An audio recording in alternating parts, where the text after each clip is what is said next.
오늘은 55세 이상 시청자분들께서 특히 많이 겪고 계신, 그러나 막상 병원에서는 잘 꺼내지 않는 문제, 바로 야간뇨에 대해 이야기를 나누려고 합니다.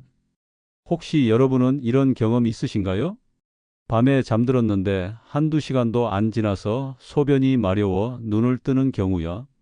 한 번 갔다 왔으니 이제 괜찮겠지 하고 다시 눕지만 서너 시간 뒤에 또 화장실에 가야 합니다. 이 패턴이 반복되면 잠을 깊이 자지 못해 다음 날 아침부터 몸이 무겁고 머리가 멍하고 기운이 쭉 빠집니다. 많은 분들이 이 증상을 단순히 나이 들어서 당연한 현상이라고 생각하고 넘어가십니다. 실제로 진료실에 오신 60대 후반 남성 환자 한 분도 이렇게 말씀하셨어요. 선생님, 그냥 나이 드니까 다 그렇죠? 저희 아버지도 그러셨고 친구들도 다 그렇다던데요. 하지만 저는 이렇게 대답합니다.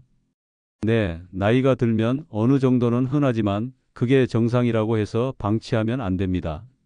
왜냐고요? 야간뇨는 단순한 불편을 넘어 수면질 저하, 면역력 약화, 심뇌혈관 질환 위험 증가로 이어질 수 있기 때문입니다. 또 밤에 여러 번 일어나면서 낙상 위험도 커집니다.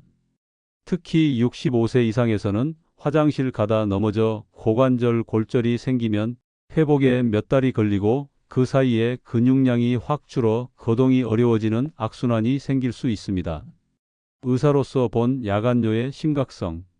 저는 매주 수십 명의 중장년 노년 환자분을 진료하면서 야간뇨가 단순 나이 탓으로 치부되는 게 늘 안타깝습니다. 예를 들어 72세 여성 환자분은 하루 8잔 이상 물을 마시고 저녁에도 커피를 드시고 자기 전 30분 전까지 수박을 드셨습니다. 그 결과 밤에 평균 4번 이상 일어나야 했죠. 이분은 낮에도 졸려서 활동량이 줄었고 우울감까지 동반되었습니다. 그런데 생활 습관을 조금만 조정하고 약간의 치료를 더했더니 한 달 만에 밤 기상 횟수가 절반으로 줄었습니다. 왜 방치되는가? 많은 분들이 병원에 오지 않는 이유는 크게 세 가지입니다. 1.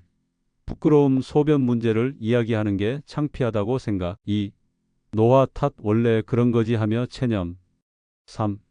치료 가능성에 대한 불신, 이걸 고칠 수 있나? 하는 의구심. 저는 이 세 가지 모두 오해라고 말씀드립니다. 야간뇨는 원인을 찾으면 대개 개선이 가능합니다. 원인이 단순한 생활 습관인지, 전립선 질환인지, 방광 기능 저하인지, 심장 질환의 신호인지 파악하는 것이 첫걸음입니다. 시청자에게 던지는 질문입니다. 혹시 여러분도 이런 경우 있으신가요? 밤에 한 번 이상 깨서 화장실에 가는 날이 일주일에 3일 이상이다. 다시 잠드는데 15분 이상 걸린다. 새벽에 일어나면 몸이 무겁고 낮에 졸음이 심하다. 소변이 시원하게 안 나오는 느낌이 있다. 이 중 하나라도 해당된다면 야간뇨가 삶의 질에 영향을 주고 있을 가능성이 높습니다. 저는 오늘 영상을 통해 왜 이런 일이 생기는지, 어떻게 예방할 수 있는지, 치료는 언제 시작해야 하는지 차근차근 알려드리겠습니다. 이 영상은 총 6개의 챕터로 구성되어 있습니다. 오늘은 1장에서 여러분과 문제를 공유했고 2장에서는 야간뇨의 주요 원인을 깊이 파헤치겠습니다. 3장에서는 생활 습관과 음식 조절법, 4장에서는 병원 진단과 검사 과정, 5장에서는 약물 수술 포함 치료 방법, 마지막 6장에서는 재발 방지와 평생 관리법을 알려드릴 겁니다. 여러분의 수면과 건강을 되찾는 첫걸음이 될 수 있도록 꼭 끝까지 봐주세요. 왜 이런 현상이 생기는 걸까요? 그 원인을 하나하나 파헤쳐 보겠습니다. 1. 전립선 질환, 남성 야간뇨의 대표 원인. 먼저 남성분들께서 가장 흔하게 겪는 원인이 바로 전립선 비대증입니다. 전립선은 방광 바로 아래 위치한 작은 샘으로 정액 일부를 만드는 역할을 합니다. 그런데 나이가 들면서 전립선이 서서히 커집니다. 이때 소변이 지나가는 요도가 압박을 받아 소변이 시원하게 나오지 않고 잔뇨가 남는 느낌이 생깁니다. 결국 방광이 완전히 비워지지 않으니 조금만 소변이 차도 신호가 와서 밤에 여러 번 화장실을 가게 됩니다. 제가 진료했던 68세 남성 환자분은 밤에 깨서 화장실을 다녀오다 보니 새벽 3시 이후로는 아예 잠이 안 온다고 호소했습니다. 검사해 보니 전립선이 정상보다 2배 이상 커져 있었죠. 적절한 약물 치료를 시작하자 2주 만에 밤 기상 횟수가 절반으로 줄었습니다. 2. 방광 기능 저하. 남녀 모두에서 공통적으로 나타나는 원인이 방광의 용적 감소와 과민성입니다. 방광은 근육으로 이루어진 주머니인데 나이가 들면서 탄력이 떨어지고 신경 민감도가 높아집니다. 그 결과 소변이 충분히 차지 않았는데도 마려움 신호가 빨리 오는 것이죠. 이걸 의학적으로 과민성 방광이라고 부릅니다. 특히 여성분들은 폐경 이후 에스트로겐 호르몬이 줄어들면서 방광과 요도의 점막이 얇아지고 염증이 쉽게 생겨 방광 기능이 약해집니다. 그래서 밤뿐 아니라 낮에도 화장실을 자주 가게 되는 경우가 많습니다. 3. 심장신장 질환. 야간뇨는 단순히 비뇨기 문제로만 생기지 않습니다. 심장과 신장 기능이 떨어져도 발생합니다. 낮 동안 몸에 쌓인 수분이 잘 배출되지 않고 다리에 부종으로 남아있다가 밤에 누우면 그 수분이 혈액으로 돌아옵니다. 이때 신장이 이를 소변으로 걸러내기 때문에 밤에 소변량이 많아집니다. 이걸 야간 단뇨라고 합니다. 실제로 75세 여성 환자분은 심부전이 원인이었는데 심장 치료를 하면서 야간뇨가 눈에 띄게 줄었습니다. 이처럼 야간뇨는 때로는 심각한 전신질환의 신호일 수 있습니다. 4. 당뇨병과 수면무호흡증. 혈당이 높으면 소변으로 당이 빠져나가면서 함께 수분도 배출됩니다. 그래서 당뇨 조절이 잘 안 되면 밤에도 소변이 자주 마렵습니다. 또 수면무호흡증이 있으면 산소 부족 상태가 반복되면서 야간뇨를 유발하는 호르몬 변화가 일어납니다. 즉 콧골이 무호흡이 심한 분은 비뇨기 검진뿐 아니라 수면 검사도 고려해야 합니다. 5. 생활습관. 마지막으로 원인이 특별한 질병이 아니라 생활습관인 경우도 많습니다. 저녁 늦게 수분을 많이 섭취하거나 카페인이 함유된 커피, 녹차, 콜라, 이뇨 작용이 있는 알코올을 마시면 방광이 더 자주 비워지려고 합니다. 또 짠 음식을 많이 먹으면 체내 수분 균형이 깨져 소변량이 늘 수 있습니다. 제가 진료한 한 60대 여성 환자분은 밤마다 드라마 보면서 맥주 한 캔과 마른 오징어를 먹는 습관이 있었습니다. 이 습관을 줄이기만 해도 야간뇨가 절반으로 줄었습니다. 왜 원인 파악이 중요한가? 여러분, 여기서 중요한 건 원인에 따라 치료 방법이 완전히 달라진다는 점입니다. 전립선 문제라면 약물 치료가 필요하고 방광 기능 저하라면 배뇨 훈련과 약물이 도움됩니다. 심장, 신장 질환이라면 해당 질환 치료가 우선이고 생활습관 문제라면 수분식 습관 조절이 먼저입니다. 그렇기 때문에 그냥 나이 들어서 그런 거겠지 하고 넘기면 근본 원인을 놓치고 악화될 위험이 있습니다. 특히 전신질환이 원인인 경우 야간뇨를 통해 미리 발견하고 치료하면 심각한 합병증을 막을 수 있습니다. 이 장에서 말씀드린 대로 야간뇨의 원인 중 상당수는 생활습관에서 비롯됩니다. 오늘은 여러분이 집에서 바로 실천할 수 있는 생활습관 교정과 음식 조절법을 구체적으로 안내해 드리겠습니다. 1. 저녁 시간대 수분 섭취 조절. 분들이 물을 적게 마시면 건강에 나쁘다는 생각에 하루 종일 그리고 밤 늦게까지 수분을 충분히 섭취합니다. 물론 수분은 필수지만 섭취 시간과 양 조절이 중요합니다. 하루 권장 수분량은 체중 kg 30ml 정도인데 이 중 70% 이상은 오후 6시 이전에 마시는 것이 좋습니다.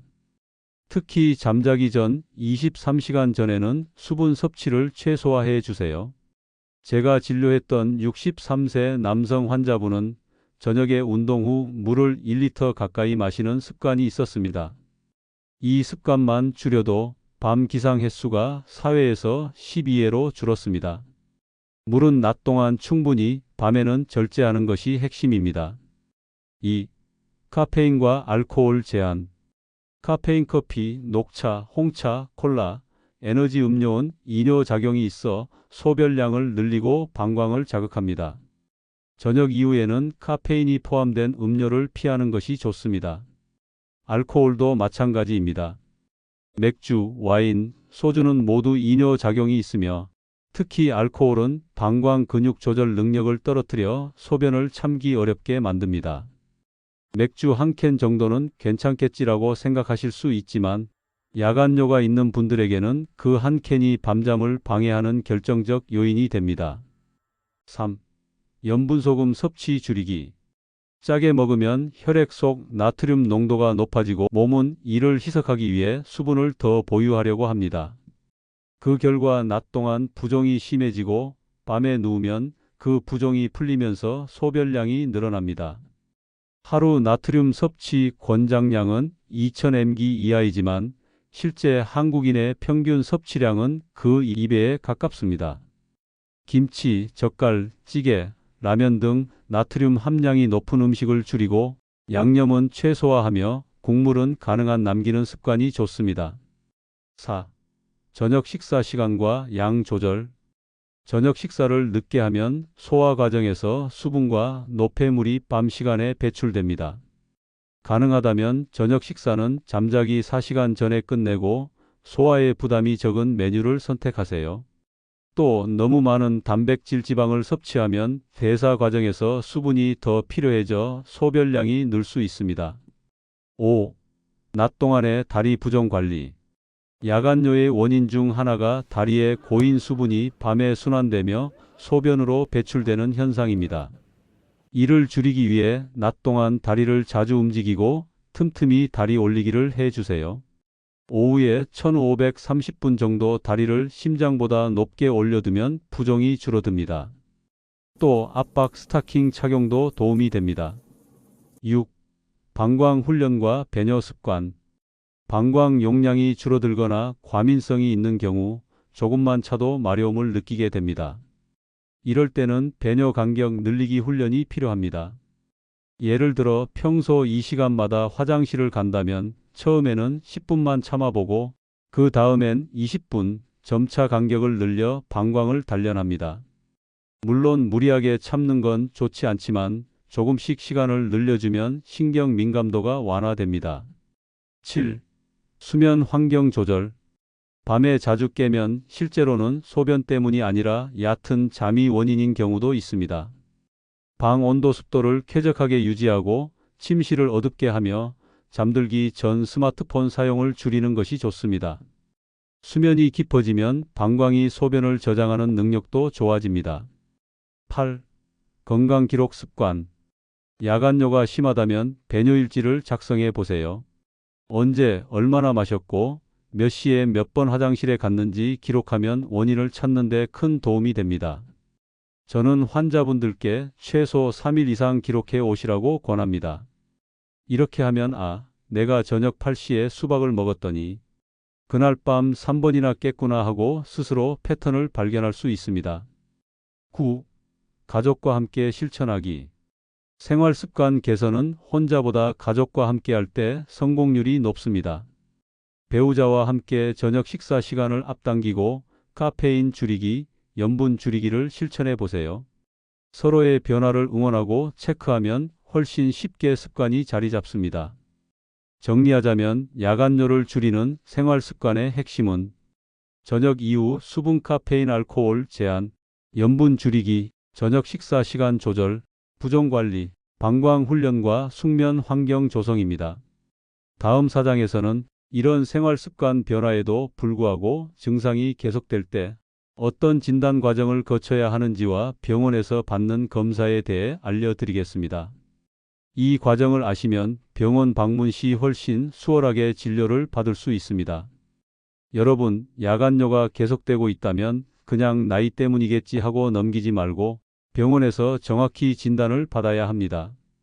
왜냐하면 같은 증상이라도 원인이 완전히 다를 수 있기 때문이죠.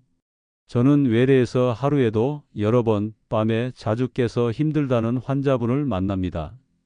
그런데 검사해보면 어떤 분은 단순한 방광 기능 저하지만 어떤 분은 심각한 심혈관 질환이나 신장 질환이 원인이기도 합니다. 증상이 같다고 해서 원인과 치료가 같을 거라고 생각하면 안 됩니다. 1초진 상담 증상 기록의 중요성. 병원에 오시면 가장 먼저 하는 것이 문진입니다. 의사가 환자분께 묻는 질문은 단순히 몇 번 깨느냐만이 아닙니다. 언제부터 증상이 시작됐는지, 하루에 몇 번 소변을 보는지, 저녁 이후 수분 섭취량은 어느 정도인지, 다른 증상 통증, 혈뇨, 부종, 호흡곤란 등은 없는지, 이런 내용을 꼼꼼하게 확인합니다. 특히 저는 환자분께 배뇨일지를 가져오시도록 권합니다. 하루 동안 소변 본 시간과 양, 마신 물의 양, 깬 시간을 기록하면 진단에 큰 도움이 됩니다. 이 기본 검사, 소변 검사와 혈액 검사. 첫 단계로 시행하는 것은 소변 검사입니다. 단순한 검사지만 감염 여부, 혈뇨, 단백뇨 등을 확인할 수 있어 매우 유용하죠. 혈액 검사에서는 신장 기능, 당뇨 여부, 전해질 상태를 확인합니다. 예를 들어 당뇨가 조절되지 않으면 혈당이 높아져 소변량이 증가하고 그로 인해 밤에도 소변을 자주 보게 됩니다. 또 신장 기능이 떨어지면 몸의 수분 조절 능력이 저하돼 야간뇨가 심해질 수 있습니다. 3. 검사 초음파와 방광 잔뇨량 측정.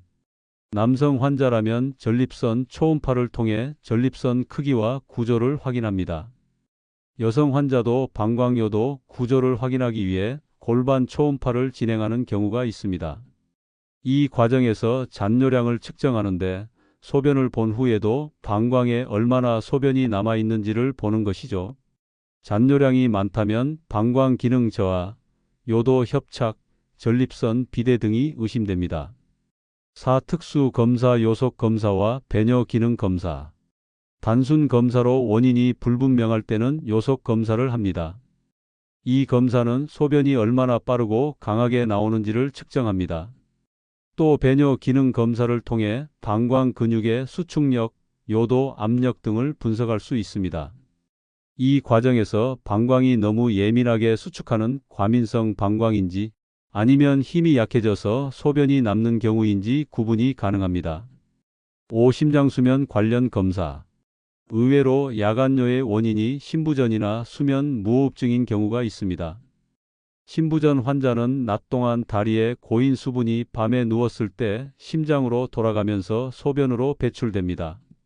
이 경우 심장 초음파, BMP 검사 등을 통해 진단합니다. 수면 무호흡증이 의심되면 수면다원 검사를 진행해 호흡 정지 횟수, 혈중 산소 농도 변화를 확인합니다. 6. 진단 후 치료 방향 설정. 검사 결과에 따라 치료 계획이 달라집니다.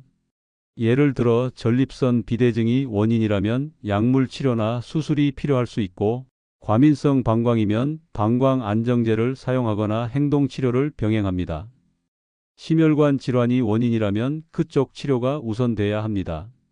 중요한 건 병원에 와서 원인을 정확히 규명해야만 맞는 치료를 할 수 있다는 겁니다. 7. 시청자에게 드리는 조언. 혹시 지금 나는 그냥 물을 적게 마시면 되겠지 하고 계신가요? 그 방법이 일부에게는 도움이 될 수 있지만 다른 질환이 원인이라면 위험합니다. 저는 수많은 환자분들이 진단을 미루다가 병을 키운 사례를 봤습니다. 여러분은 그러지 않으셨으면 합니다. 혹시 오늘 제 이야기를 들으며 나도 해당되는 것 같네 하셨다면 늦지 않게 병원에 오시길 권합니다. 자, 이제 여러분이 가장 궁금해하실 부분이죠. 원인을 알았는데 그럼 어떻게 치료하나요? 병원에서 진단을 마치고 나면 의사는 환자 개개인의 원인과 생활 환경을 고려해 치료 계획을 세웁니다. 오늘은 대표적인 치료 방법과 병원 밖에서 실천할 수 있는 관리 전략을 함께 말씀드리겠습니다. 1. 약물 치료. 야간뇨의 원인이 전립선 비대증이라면 알파차 단제, 5-알파환원 효소 억제제를 사용합니다. 알파차 단제는 전립선과 방광 출구 근육을 이완시켜 소변 흐름을 개선하고 5-알파환원 효소 억제제는 전립선 크기를 줄여 장기적으로 효과를 봅니다. 여성 환자에서 과민성 방광이 원인이라면 항무스카린제나 베타3 작용제라는 약을 사용해 방광 근육의 불필요한 수축을 억제합니다. 또 수면 무호흡증이나 신부전이 원인이라면 그에 맞는 약물 조절이 필요하죠. 약물은 반드시 의사의 처방과 모니터링 아래에서 사용해야 하며 부작용 혈압 저하, 입마름 등을 주기적으로 확인해야 합니다.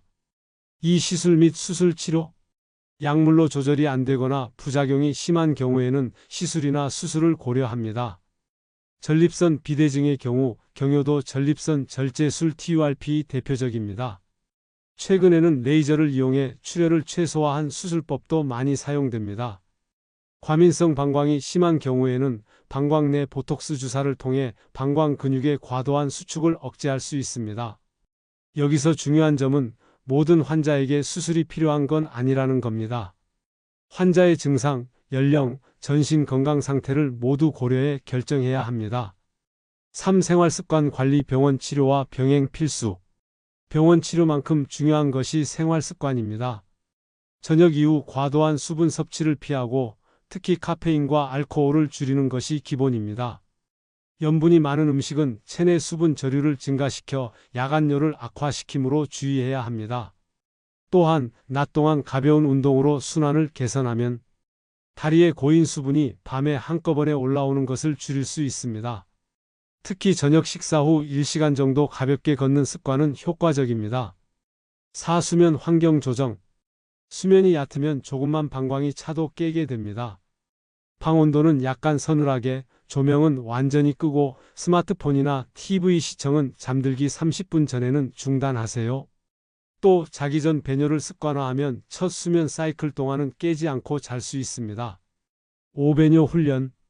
방광 훈련은 소변이 마려운 신호가 와도 조금씩 참으며 배뇨 간격을 늘리는 방법입니다. 처음에는 10분만 참았다가 점차 시간을 늘려갑니다. 이 방법은 과민성 방광 환자에게 특히 효과적입니다. 다만 신장 질환이나 심한 요로 감염이 있는 경우에는 적용하지 않습니다. 6. 환자 가족의 역할. 야간뇨는 환자 혼자만의 문제가 아니라 가족의 수면 질에도 영향을 미칩니다. 그래서 저는 가족들에게 환자를 비난하거나 귀찮아하지 말고 생활습관 조정에 함께 참여하라고 권합니다. 같이 저녁 산책을 하고 저염 식단을 유지하며 잠자기 전 전자기기 사용을 줄이는 것이죠. 이렇게 하면 환자도 심리적 안정감을 얻어 치료 효과가 좋아집니다. 7. 치료 후 경과 관찰.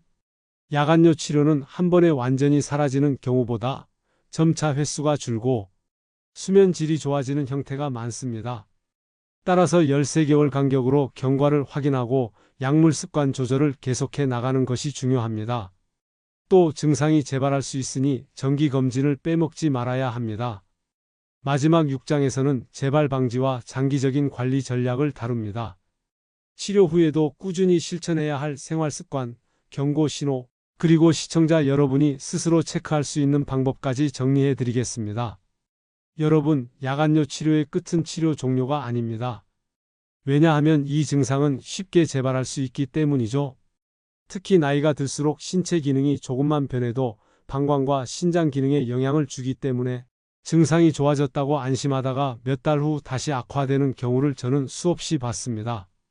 그래서 오늘은 치료 이후에 반드시 지켜야 할 재발 방지 전략과 장기 관리 방법을 정리해 드리겠습니다.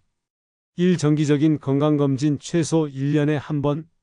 야간뇨는 단순한 배뇨 문제 같지만 그 뒤에는 당뇨병, 고혈압, 심혈관 질환, 신장 질환 같은 전신 질환이 숨어 있을 수 있습니다.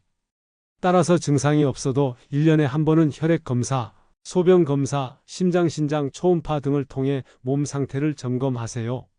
특히 전립선 초음파는 남성의 경우 50세 이후 필수로 권장됩니다. 2. 체중 관리. 체중이 늘어나면 복압이 증가해 방광 압박이 심해지고 수면 무호흡증 위험도 커집니다. 이 두 가지는 모두 야간뇨를 악화시키죠. 따라서 치료 후에도 꾸준히 표준 체중을 유지하는 것이 중요합니다. 무리한 다이어트보다는 매일 일정한 시간에 식사하고 가벼운 근력 운동과 유산소 운동을 병행하세요. 3. 저녁 루틴 유지. 치료가 잘 돼서 한동안 편하게 주무셨더라도 저녁 습관을 바꾸면 금방 재발할 수 있습니다. 저녁 이후 수분 섭취 제한, 자기 전 배뇨, 전자기기 사용 줄이기, 가벼운 스트레칭 등 앞서 말씀드린 수면 전 루틴을 생활화하세요. 특히 자기 전 TV나 스마트폰을 오래 보는 습관은 깊은 잠을 방해해 작은 방광 신호에도 깨게 만듭니다. 4경고 신호에 민감해지기. 다음과 같은 변화가 있으면 재발 가능성이 높으니 바로 병원에 가셔야 합니다. 갑자기 야간 배뇨 횟수가 하루 23회 이상 늘어남, 소변 줄기가 약해지거나 끊김, 소변색이 탁해지거나 피가 섞임, 발과 발목이 저녁에 많이 붓는 경우, 심한 피로감, 호흡 곤란 동반. 이 신호들은 단순 재발이 아니라 새로운 질환의 시작일 수 있습니다. 5. 스트레스 관리. 스트레스는 방광과 배뇨 근육의 긴장을 높이고 자율신 경계를 교란시킵니다. 명상, 호흡 운동, 취미 생활 등으로 스트레스를 해소하는 시간을 가지세요.